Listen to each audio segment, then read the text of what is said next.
Good evening everyone. अब हम लोग स्टार्ट करने वाले हैं यूपी पीसीएस का जो पीवाईक्यू सीरीज़ है, ठीक है, जिसमें हम स्टार्ट करेंगे 2023 से। और इसको ये जो क्वेश्चंस आएंगे 8 मार्कर 12 मार्कर, ये आपके यूज़फुल हो जाएंगे कहाँ पे, बीपीएससी में भी यूज़फुल हो जाएंगे। यूपीएससी में तो बहुत यूज़फुल नहीं होंगे, लेकिन हाँ, एक तो यूपी पीसीएस में यूज़फुल होते ही हैं, क्योंकि क्या होता है कि यूपी पीसीएस में जो पैटर्न ऑब्जर्व किया गया है उसमें ये है कि लास्ट के जो 5 सालों में कुछ क्वेश्चन 2023 में रिपीट हो गए थे। तो जो हमारे पास ये रिपीटिशन का एस्पेक्ट है, ये यूपी पीसीएस में काफ़ी देखा गया है। उसके अलावा जो नेचर ऑफ क्वेश्चंस हैं, ठीक है, ये नेचर जो है ये बीपीएससी का और यूपीपीसीएस का जो शॉर्ट क्वेश्चंस है वो ऑलमोस्ट सिमिलर रहेगा, ठीक है। तो इसलिए हमको ये पीवाईक्यू करना बहुत ज़रूरी है।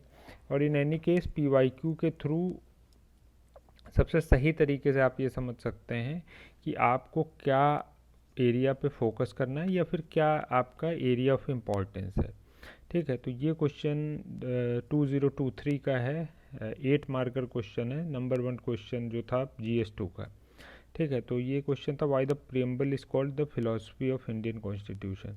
तो ये क्वेश्चन कराया भी गया था, और ये क्वेश्चन मेरे ख्याल से इससे पहले भी एक बार ये आ चुका था क्वेश्चन, ठीक है। तो हम देखेंगे, बिल्कुल स्ट्रेट फॉरवर्ड क्वेश्चन है। तो सिंपल हम लोग जो सीखा है हम लोगों ने अब तक, आईबीसी का फॉर्मेट जो हमने बीपीएससी के क्वेश्चंस में किया है, तो वहाँ पे भी जो 8 मार्कर और 7 मार्कर क्वेश्चंस आते हैं उसमें उतना ही लिखना है जितना यूपी पीसीएस के 8 मार्कर में लिखना है, ठीक है। तो इससे आपको बीपीएससी का भी पैरेलल हो जाएगा। साथ में हम लोग बीपीएससी के जो पीवाईक्यू हैं पॉलिटी के वो लगा डालेंगे। तो आपका यूपी पीसीएस का पीवाईक्यू, जीएस2 पॉलिटी का और बीपीएससी का, ठीक है, ये सब कवर करा दूंगा मैं। साथ ही साथ ये पॉलिटी ख़त्म होने के बाद फिर दूसरा पोर्शन इंपॉर्टेंट सेलेक्ट करेंगे यूपी पीसीएस में, वो है GS5 और 6, ठीक है। तो GS5 और 6 के वीडियोस एक एक दो थ्रू क्वेश्चंस ही देंगे, पहले पीवाईक्यू करा देंगे फिर क्वेश्चंस के थ्रू उसको देंगे, ठीक है। तो इसमें इस क्वेश्चन में देख लेते हैं हमको क्या करना है। क्वेश्चन में कुछ ऐसा कीवर्ड है नहीं, सिंपल बताना है कि why the preamble is called the philosophy of Indian constitution. अब इस क्वेश्चन में दो इंपॉर्टेंट कीवर्ड हैं जिसके अराउंड ये पूरा आंसर यहाँ पे फ्रेम होगा। एक तो है प्रियम्बल और एक है आपका फिलॉसफी, ठीक है। तो इस क्वेश्चन में सबसे जो डिफ़िकल्ट एस्पेक्ट है वो है आपका कि फ़िलॉसफ़ी ऑफ इंडियन कॉन्स्टिट्यूशन क्या है। तो मोस्टली लोग क्या करते हैं, जब इंट्रोडक्शन यहाँ पे इस क्वेश्चन में लिखते हैं तो प्रियम्बल की कहानियाँ लिखने लगते हैं कि प्रियम्बल रिफर्स द ये वो, ठीक है। आपके पास, ठीक है, प्रियम्बल अगर आप लिखते हैं, ठीक है, तो प्रियम्बल आप लिखिए, लेकिन वो इंट्रोडक्शन तब तक कंप्लीट नहीं होगा जब तक उस इंट्रोडक्शन में आप ये नहीं बताएंगे कि what is philosophy of Indian constitution, ठीक है। तो आप एक लाइन चाहें तो लिख दें कि preamble refers to preface of the constitution और it refers to the introduction of the constitution, ये एक लाइन आप लिख देंगे। लेकिन इसके बाद आपको मेंशन करना पड़ेगा what is philosophy of Indian constitution, ठीक है। तो फिलॉसफी हमारे इंडियन कॉन्स्टिट्यूशन की क्या है। जब भी इंडियन कॉन्स्टिट्यूशन या कोई भी डॉक्यूमेंट होता है तो वो जब बनाया जाता है तो उसके पीछे एक आइडिया रहता है, ठीक है, एक हमारा मोटिव रहता है, एस्पिरेशंस रहती हैं, वही उस डॉक्यूमेंट को बनाने में सर्व होनी चाहिए, बनाने के बाद वो सर्व होनी चाहिए। तो सिंपल फिलॉसफी का ये जो मीनिंग है इसी को आपको सिंपल यहाँ पे लिख देना है कि philosophy represent the fundamental ideas और बिलीफ, वैल्यूज या aspiration that shape the drafting of our constitution and provide a vision for society and government, ठीक है। तो इंट्रोडक्शन में आप क्या करेंगे, प्रियम्बल के बारे में आपने एक लाइन लिखा, ठीक। उसके बाद आप क्या करेंगे, फिलॉसफी ऑफ इंडियन कॉन्स्टिट्यूशन को आप मेंशन कर देंगे कि what is philosophy of Indian constitution, ये पार्ट हो गया। अब इसके बाद आपका ये समझना जरूरी है why preamble is called the philosophy of Indian constitution, ठीक है। अब आपने इंट्रोडक्शन बना लिया, अब आपको ये समझ में आ गया कि आपको बस ये दिखाना है कि जो प्रियम्बल है वो फिलॉसफी से कैसे रिलेटेड है, ठीक है। तो जब फिलॉसफी हमारी इंडियन कॉन्स्टिट्यूशन की है, ठीक है, वो ब्रॉडली 3 टर्म्स में या फिर उसको ब्रॉडली अब 3 पार्ट में डिवाइड कर सकते हैं, वो मैंने इस डायग्राम के थ्रू बता दिया है। ठीक है, ये डायग्राम आप चाहें तो वहाँ भी बना सकते हैं या इसको सिंपल इस तरीके से भी बना सकते हैं। ठीक है, तो ये आप डायग्राम वहाँ पे बनाएंगे कि डेफिनेशन लिखेंगे और फिर आप दिखाएंगे कि फिलॉसफी ऑफ इंडियन, या फिर आप सिंपल ये लिख सकते हैं। ठीक है, जो philosophy of Indian constitution can be understood from the following diagram. ठीक है, अब आप यहाँ पे 3 टर्म आए आपके पास। ठीक है, अब फिलॉसफी का मतलब समझ में आ ही गया है। अब हम इसको 3 पार्ट में डिवाइड करेंगे। तो जो डॉक्यूमेंट बना हमारा, जो कॉन्स्टिट्यूशन बना, उसका पर्पस क्या था। ठीक है, तो कॉन्स्टिट्यूशन का एक जो पर्पस है, जो सबसे बड़ी चीज़ थी, वो आप पढ़ते हैं प्रियम्बल जब पढ़ते हैं, वहाँ पे वी द पीपल की बात होती है, we the people of India. ठीक है, तो वही the people of the India है, वो क्या दिखाता है, यूनिटी की बात करता है। ठीक है, वो रियल सेंस में किसकी बात करता है, डेमोक्रेसी की, रियल सेंस में डेमोक्रेसी की बात करता है, जहाँ पे power lies with the people होगा, तो फॉर द पीपल होगा, ऑफ द पीपल होगा, बाय द पीपल होगा, तो वो अल्टीमेटली क्या करेगा, डेमोक्रेसी को स्ट्रेंथन करेगा या डेमोक्रेसी की ट्रू स्पिरिट को रिप्रेजेंट करेगा। तो एक पार्ट पहला आएगा पावर लाइज। ठीक है, तो ये डायग्राम आप बनाएंगे, फिलॉसफी को रिप्रेजेंट करते हुए ये डेफिनेशन लिखी, ये डायग्राम बनाया कि पावर लाइज। ठीक है, उसके बाद ऑब्जेक्टिव ऑफ द स्टेट, इसमें आप लिखेंगे, ये पॉइंट है कि यहाँ पर पावर लाइज विद होम। ठीक है, या फिर power lies in the people, इसमें से कोई भी पॉइंट आप लिख सकते हैं।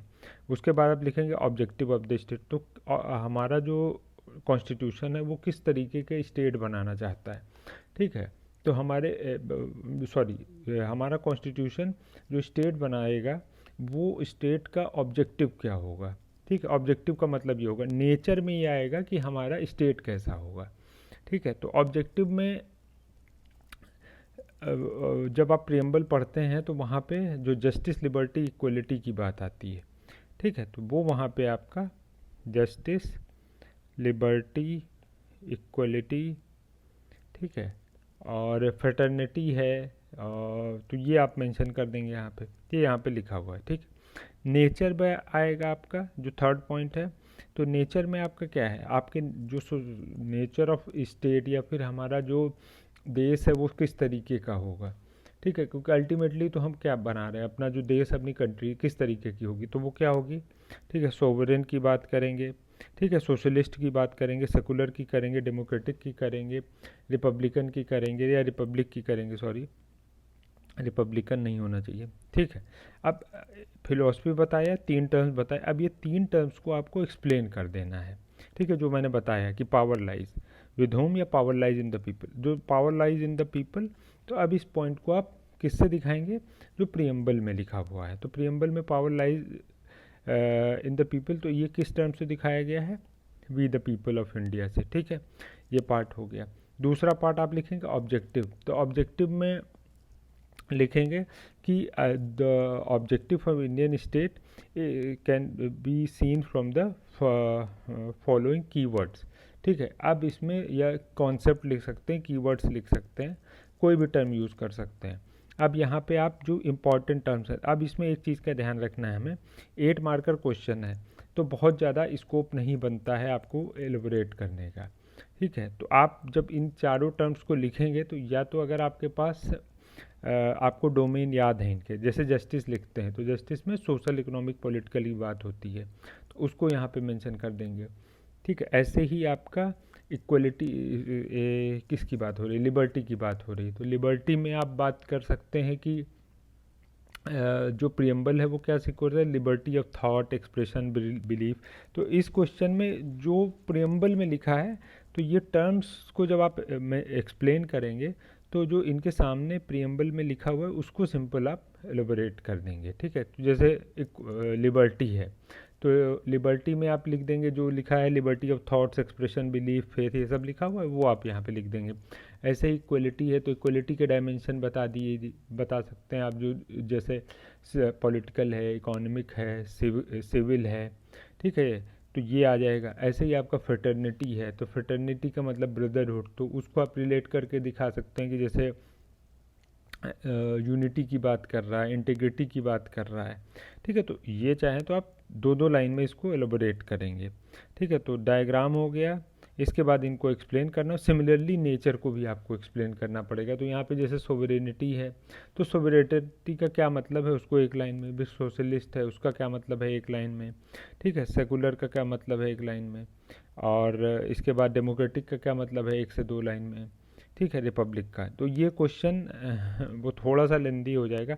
इन केस अगर आपका यहाँ पे स्पेस आपका मतलब ज़्यादा कवर होने लगे, तो आप क्या करेंगे, 1 से 2 पॉइंट को यहाँ पे एलोबरेट करें। जैसे पहले में ऑब्जेक्टिव में क्या है, जस्टिस को, लिबर्टी को आप एलोबरेट कर दीजिए, बाकी को सिंपल बता दीजिए ऐसे ही, ठीक है। In similar way liberty and fraternity is also explained in the preamble of Indian constitution, ठीक है। बस इतना लिख के आप उसको छोड़ देंगे। सिमिलरली यहाँ नेचर है तो यहाँ भी 2 टर्म बताइए, बाकी को ऐसे ही करके आप छोड़ दीजिए, मतलब ख़त्म कर दीजिए, अदरवाइज ये क्वेश्चन थोड़ा सा लेंदी होता चला जाएगा, ठीक है। तो लेकिन जो मेन चीज़ है वो मैंने बता दी आपको, डेफिनीशन लिखनी है, ये पार्ट लिखना है, उसके बाद इन तीनों को एक्सप्लेन करना पड़ेगा। तो एक्सप्लेन करने का जो तरीका है, अगर आप 2 पेज में रहेगा तो उसमें अगर आपके पास स्पेस बचता है तो आप सबको कर दें, नहीं बचता है या फिर जैसे आपको लगता है कि नहीं हो पाएगा तो 2 पॉइंट को एक्सप्लेन करिए, बाकी को सिंपल एक नॉर्मल वे में लिख दीजिए आप, ठीक है, किस तरीके से वो प्रियम्बल में दिखाया गया है, बस इतना ही करना है। तो ये पार्ट आपने कर दिया। उसके बाद सिंपल आपको conclusion, preamble of constitution contain the basic ideal objective postulate stand for, ठीक है, ये आपका कंक्लूजन बन जाएगा। कंक्लूजन में ये अगर आपको कंक्लूजन इस क्वेश्चन में ना समझ में आए तो जब वाई वाला क्वेश्चन आएगा तो वाई के क्वेश्चन में क्या क्या करिए, नहीं समझ में आ रहा है कंक्लूजन, सिंपल लिख दीजिए therefore we can say that the, या फिर लिख सकते हैं फ्रॉम द अबव आर्गूमेंट्स या above points it can be said that preamble reflect the philosophy of Indian constitution, ठीक है। सिंपल इस तरीके से भी कंक्लूजन आप लिख सकते हैं अगर कोई कंक्लूजन आपको नहीं समझ में आ रहा है, ठीक है। एक ये क्वेश्चन है। दूसरा 8 मार्कर क्वेश्चन था 42nd अमेंडमेंट को लेके, बहुत इंपॉर्टेंट अमेंडमेंट है 42nd कॉन्स्टिट्यूशनल अमेंडमेंट, और प्री के लिए भी इम्पॉर्टेंट रहता है और मेंस के लिए भी इम्पॉर्टेंट रहता है, ठीक है, दोनों में। तो कोई क्वेश्चन की एज सच बहुत ज़्यादा डिमांड है नहीं, why it is called the revision, ठीक है। तो रिवीजन में सबसे बड़ी चीज़ है, रिवीजन का मतलब यही है, सबको पता है कि जो हमारा कॉन्स्टिट्यूशन था तो उसमें जितने मैक्सिमम पैरा हैं, सॉरी मैक्सिमम एक्ट्स हैं या फिर पार्ट हैं, तो कहीं नहीं, मतलब कि हर पार्ट को, ठीक है, या शेड्यूल को कहीं ना कहीं इसने छू लिया, इसलिए इसको कहा जाता है कि एक तरीके से एक टर्म यूज होता है इसके लिए, मिनी कॉन्स्टिट्यूशन बोला जाता है इसको, ठीक है, क्योंकि इसमें इतना ज़्यादा इसका एम्बिट इतना ज़्यादा था इस 42nd अमेंडमेंट का कि कोई ऐसा पार्ट नहीं है जो इसका जब फाइनल रूलिंग आई तो उसमें छुआ ना गया हो, ठीक है, उसको डिस्कस ना किया गया हो, ठीक। इसी कारण से इसको कहा जाता है रिवीजन ऑफ इंडियन कॉन्स्टिट्यूशन, ठीक है। तो इसको प्री में भी पढ़ते हैं। तो इंट्रोडक्शन में आप सिंपल लिखेंगे नेशनल इमरजेंसी, अगर है हिस्टोरिकल इन्फॉर्मेशन है आपके पास तो सिंपल आप लिखिए किस टाइम पे था, ठीक है। अगर आपके पास वो नहीं है तो इसके पीछे का बैकग्राउंड आप लिख दीजिए कि जो केशवानंद भारती वाला केस हुआ उसके बाद ये 42nd अमेंडमेंट, मतलब वो जो हिस्ट्री आई, ठीक है, वहाँ से रिलेट करके आप दे सकते हैं।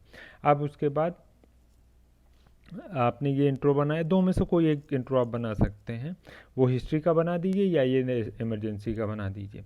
अब इसमें मेन आपको ये याद रखना क्या क्या पार्ट हैं।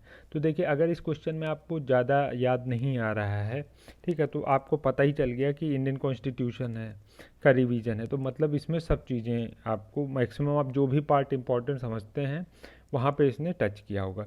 प्रियम्बल तो खैर पता ही रहता है सबको कि प्रियम्बल में क्या क्या चीज़ें चेंज की, तो जैसे यहाँ पे सोशलिस्ट है, ठीक है, सेकुलर है, इंटीग्रिटी है, तो ये सब पॉइंट इसमें ऐड किए गए थे। ऐसे ही जो फंडामेंटल ड्यूटीज़ हैं, ठीक है, तो अगर इसमें आपको याद है पार्ट मेरे ख्याल से 4A था, तो उसमें यहाँ पे ऐड किया गया एक पार्ट, ठीक है। ऐसे ही आपका जो डायरेक्ट DPSP है इसमें भी एडिशन किया गया, जैसे इन्वायरमेंट है उसके लिए equal justice and free legal aid जिसमें आर्टिकल 39A है, ठीक है। इसके अलावा तो ये अगर आपको याद हैं आर्टिकल्स साथ में, ठीक है। एक आर्टिकल 44A है या 43A है, मुझे भी एग्जैक्टली मिस हो गया मेरे दिमाग से, ठीक है। इसके अलावा एक पार्ट आपका आया था जिसमें इन्वायरमेंट, फॉरेस्ट और उसकी बात होती, वाइल्ड लाइफ की, तो वो चेंज हुआ, तो एक पार्ट आपका ये हो गया। फिर इसके बाद आपका पार्लियामेंट आता है। तो पार्लियामेंट में जैसे क्या है कि जो एक तो कोरम वाला टर्म आया था, ठीक है, और हालांकि उसको बाद में हटा दिया गया था, तो अगर याद रहे तो उसको लिखिएगा। और एक टर्म मतलब जो सीट्स थी, ठीक है, उनको फ्रोजन कर दिया गया था टिल 2001 पे, ठीक है, लोकसभा और लेजिस्लेटिव असेंबली की। तो एक ये पार्ट आ गया था। इसके अलावा इसमें मेन था कि 5 से 6 साल कर दिया गया था टेन्योर लोकसभा और विधानसभा का, ठीक है, जिसको बाद में हटा दिया गया 44th कॉन्स्टिट्यूशन में। तो याद है तो उसको लिखेंगे। इसके अलावा जैसे आपका फेडरलिज्म है, तो फेडरलिज्म को लेके जैसे क्या क्या चेंज हुए, तो जो आपकी स्टेट लिस्ट जो थी, ठीक है, उससे जो पॉइंट हैं, कुछ जो क्या बोलते हैं सब्जेक्ट्स जो टर्म यूज़ करते हैं, तो स्टेट लिस्ट से सब्जेक्ट को कंकरेंट लिस्ट में शिफ्ट कर दिया गया, ठीक है। तो ये हो गया, ये एक पार्ट हो गया। इमरजेंसी है, तो जो आपका वन टाइम ड्यूरेशन था, ठीक है, प्रेसिडेंट का लेके, प्रेसिडेंट जो देता है उसको 1 ईयर कर दिया गया, ठीक है। इसके साथ साथ फिर आपका जैसे जुडिशियल है, सिविल सर्विसेज हैं, तो बहुत सारे चेंजेस थे इसमें, ठीक है। तो यहाँ पे जैसे जुडिशरी है, तो जुडिशरी में क्या चेंज हुआ, जुडिशरी में फिर एक तो आपका AIJS की बात हुई थी यहाँ पे, ठीक है, जो आज तक नहीं बन पाया। इसके अलावा आपका एडमिनिस्ट्रेटिव ट्राइब्यूनल्स की बात हुई थी, जिसके लिए 14A बनाया गया, ठीक है। इसके साथ साथ आपका जैसे ये जो एक्ट था 42, इसमें कुछ पॉइंट थे जो बाद में रिपील कर दिए गए, ठीक है। तो जनरली जो रिपील वाले पार्ट होते हैं वो मिस हो जाते हैं, तो अगर वो याद है तो लिख दीजिए, साथ में ब्रैकेट में लिख दीजिए कि आप ये पार्ट 44th में रिपील कर दिया गया। अगर नहीं याद है तो कोई बात ही नहीं है फिर तो, ठीक है। इसके अलावा जैसे कॉन्स्टिट्यूशनल अमेंडमेंट था, ठीक है, उसको कॉन्स्टिट्यूशनल अमेंडमेंट को जो आप सुनते हैं ना कि जो आर्टिकल 368 और आर्टिकल 13 उसको क्लब करके पढ़ने की बात होती है कि दोनों मिला के, तो कॉन्स्टिट्यूशनल अमेंडमेंट को जो आपका जुडिशियल स्क्रूटिनी है उससे बाहर कर दिया गया, ठीक है। तो ये सब पॉइंट थे यहाँ पे जो इस क्वेश्चन को इस अमेंडमेंट एक्ट को तरीके से रिवीजन ऑफ इंडियन कॉन्स्टिट्यूशन कहते हैं, ठीक है। इसी तरीके से इसमें और भी पॉइंट, जैसे सिविल सर्विसेज मैंने बताया उसमें भी चेंजेस थे। इसके अलावा पावर जो पार्लियामेंट की पावर थी, किस केस में, पार्लियामेंट की पावर एंटी नेशनल एक्टिविटीज़ के केस में, ठीक है, फंडामेंटल राइट्स लाने की, ठीक है, वो पावर और ज़्यादा स्ट्रेंथन कर दी गई। तो ये सब पॉइंट इसमें हैं जो इसको दिखाते हैं। तो आप देखिए, खुद ही देखिए इसमें क्या नहीं, मतलब फेडरलिज्म का भी एस्पेक्ट हो गया, फंडामेंटल राइट्स भी हो गए, DPSP भी हो गया, फंडामेंटल ड्यूटीज़ भी हो गया, प्रीएम्बल भी हो गया, फिर आपका इमरजेंसी भी हो गया, जुडिशरी भी हो गया, एग्जीक्यूटिव हो गया, तो कुछ तो बचा नहीं, ये सब तो पूरे जितने इंपॉर्टेंट एस्पेक्ट है सब तो कवर ही हो गए। तो इसलिए इसको mini constitution revision of Indian constitution कहा जाता है। तो ये आपका जो क्वेश्चन है सिंपल, या कंक्लूजन में आप या तो ये लिख दीजिए कि जो ऊपर के पार्ट हैं इतने चेंजेस हुए, therefore it is called as, otherwise आप लिख दीजिए कि जो कुछ चेंजेस थे जो as per the spirit of the constitution नहीं थे, और over a period of time या फिर बाद में उनको 44th कॉन्स्टिट्यूशनल अमेंडमेंट के तहत उनको अंडू कर दिया गया, ठीक है। ये क्वेश्चन नंबर 1 और क्वेश्चन नंबर 2 का एक मैंने ब्रॉड फ्रेमवर्क बताने की कोशिश की है। अब ये क्वेश्चन नंबर 3 है, और देन आपका क्वेश्चन नंबर 4 जो है नेक्स्ट वीडियो में डिस्कस करेंगे अलॉन्ग विद, अब हम लोग GS 5 और 6 के भी थ्रू PYQ के लास्ट ईयर के जो क्वेश्चन है वो डिस्कस कर लेंगे, और साथ में कुछ इंपॉर्टेंट टॉपिक्स होंगे वो डिस्कस कर लेंगे, ठीक है।